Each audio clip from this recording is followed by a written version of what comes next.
Hello my friends, welcome to Copperhead Road Homestead. I want to walk you around a little bit and tell you about some of the things that I've got planned and that I've got going on that I've been thinking about.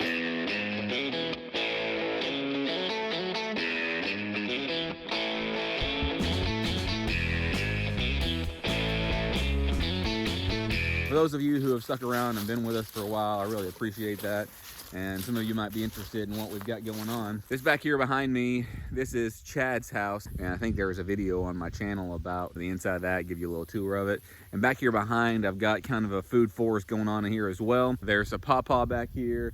There's several nectarines and peaches and apples and lots of mulberries. Most of them have just sprouted up on their own. Over there close to the road next to where Grandpa was is a bunch of thornless blackberries. I want to propagate a lot more of those this year as well. There's a video on my channel that I started early on with about propagating those, and I can show you up here near the property line where I just stuck several of those in the ground. I'd say I got maybe a 50% just from cutting it and sticking it in the ground. So I'm going to do that again this year. I have done some work up here on my property line, Hedgerow Food Forest. I don't know if you can tell very well, but this was grown up much more. I got the lawnmower out and I mowed over some of these Jerusalem artichokes. Don't worry, they'll come back this next year. And I also mowed over a bunch of these wild blackberries because whereas some people think the wild blackberries have a better taste, and they might, it's just so difficult to deal with all those thorns and stuff. So I got rid of those. Right here by this post is a service berry, and I planted that like 2 years ago.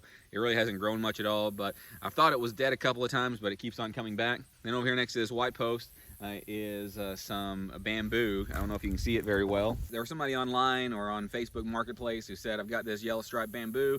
I'm about to destroy it all or cull it back. If you want some, come get it. So I dug up a few culms and only one of them survived. This has grown, and I think it's going to grow more this next year, and it's going to keep on spreading and doing better and better. So I'm really excited about that.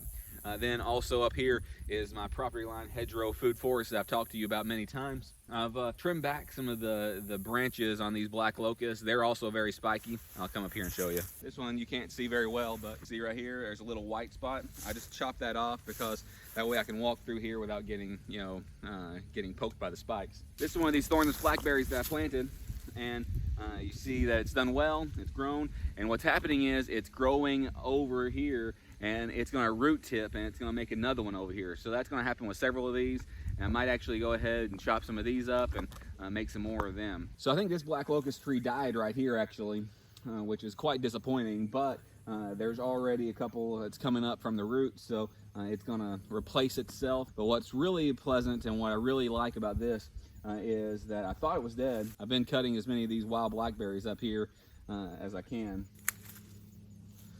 But right here next to it is a bunch of raspberries. I thought these raspberries might have died back, but I've gotten a few raspberries off of them this year, so they are really producing. And I might actually come up here as well this winter when everything's already died back. It's a nice warm day today. I had to open the high tunnel. I'll show you in just a minute, but I might come up here and make some cuttings off of these and propagate these up here. And I've got one more over here, and I definitely thought it had died back. It's a different variety. I forget exactly what kind it is. I got it on sale on clearance at Lowe's a couple years ago. But man, these raspberries are doing really well. The thorns on these raspberries are a little more like hair almost versus the wild blackberries that are actually very spiky. What we're doing up here with this property line Hedgerow Food Forest, we're trying to make this screen up here, but we're also trying to make food producing things and things that benefit the soil and things that have many uses to them. First I planted these arbor vitae up here and I had expectation of them growing a little faster than what they are growing, 3 or 4 feet per year. Some of them are getting to be above 6 foot now, and this is the 2nd or 3rd year that we've had them. Maybe it's 4th, I don't know. And maybe they'll shoot up 2 or 3 more feet this next year and then the next year, and then we'll have a nice screen up here. I've been really impressed with these black locusts. I've told you a few times, but I can't say it enough. Let me show you. So I'm almost 6 foot tall, 5'11". I'm gonna come over here and stand by this. So this is the biggest one that we have. I'm gonna stand by it and you can kind of see how big it is. I bet it's 20 feet tall, and it'll be 2 years that we planted those this January. 24 inches tall to 20 feet in less than 2 years. That's pretty incredible. between these arborvitae up here, right next to the property line, it's still on our side of the property line, I scattered some seeds. I dug little holes and I scattered some albizia or mimosa seeds. Now there's a lot of people who hate albizia, mimosa, but there's some really great things about it as well. It feeds butterflies and birds and insects, and it's a nitrogen fixing tree. There's going to be lots of nitrogen in the soil up here because black locusts are also nitrogen fixing. And then you can use it for chop and drop. Problem with it is that it spreads and it's invasive. What I'm gonna have to do is I'm gonna have to keep my eyes peeled for these albizia, and if I don't want them wherever it is, I'm gonna have to pull them up.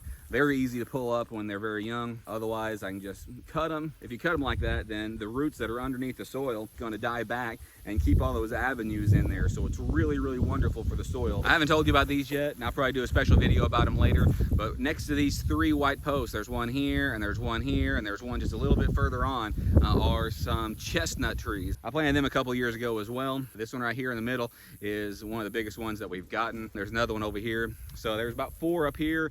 There's about 20 more on the road between here and Nan and Papa's house. They're a tree that can produce a lot of food for you. They can also attract deer.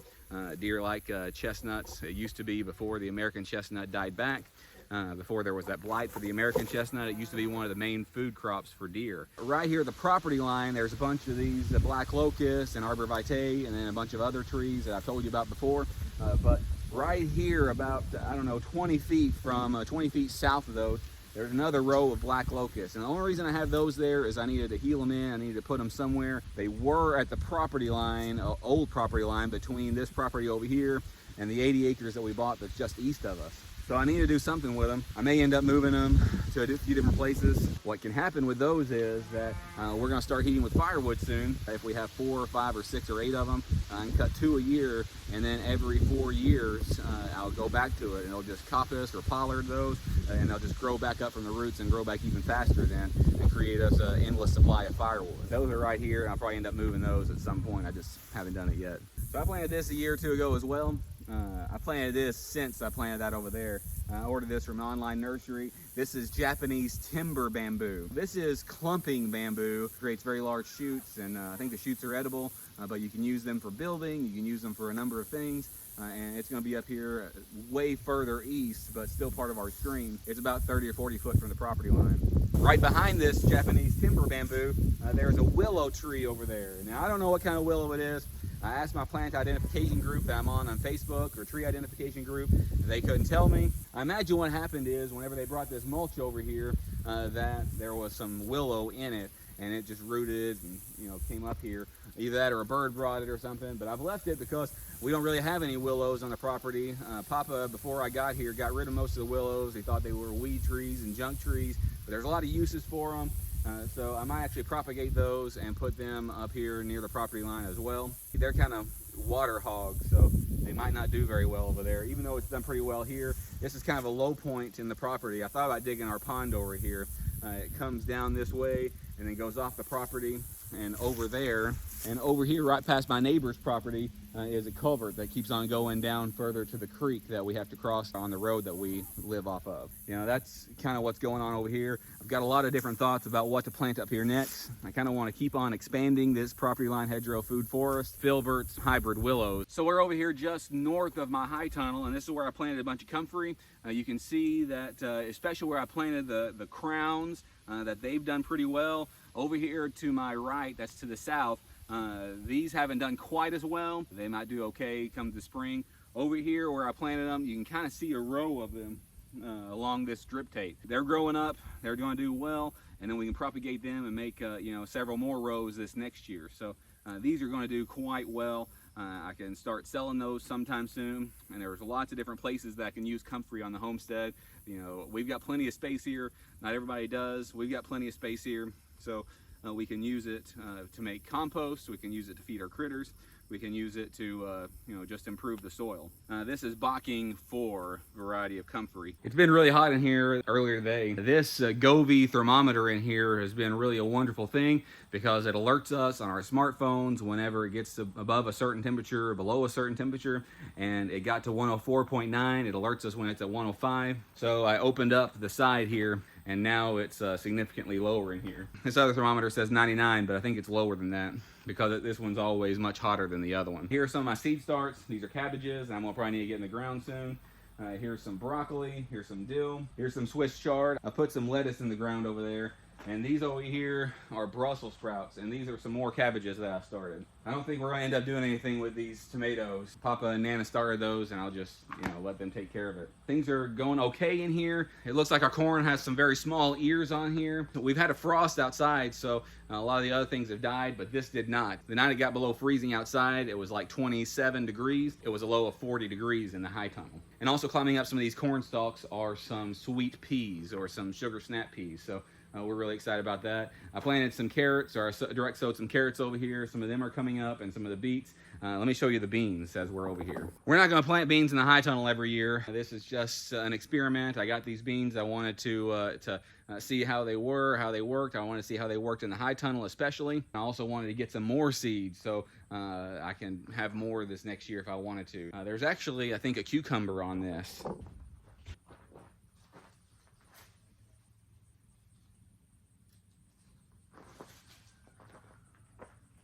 There's another few on there too. Papa likes them small like this, and so do the children. There's also something else that I can pick down here that I saw earlier today when I was in here. Check out this pumpkin down here at the end. Look how big it's gotten. I think there's actually 2 pumpkin plants right about the same hole, and they've gone in different directions, but that's where most of this mass is.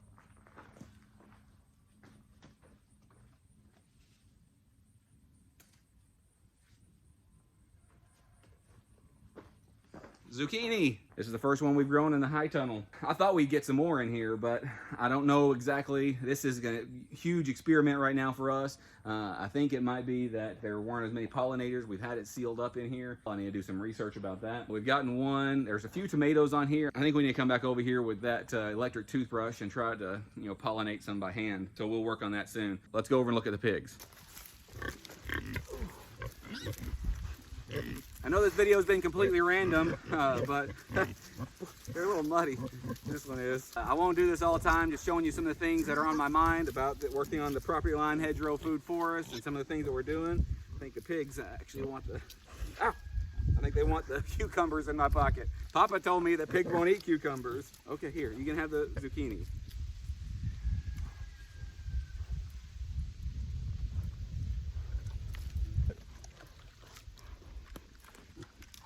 Toss it back there so maybe you can see them eat it.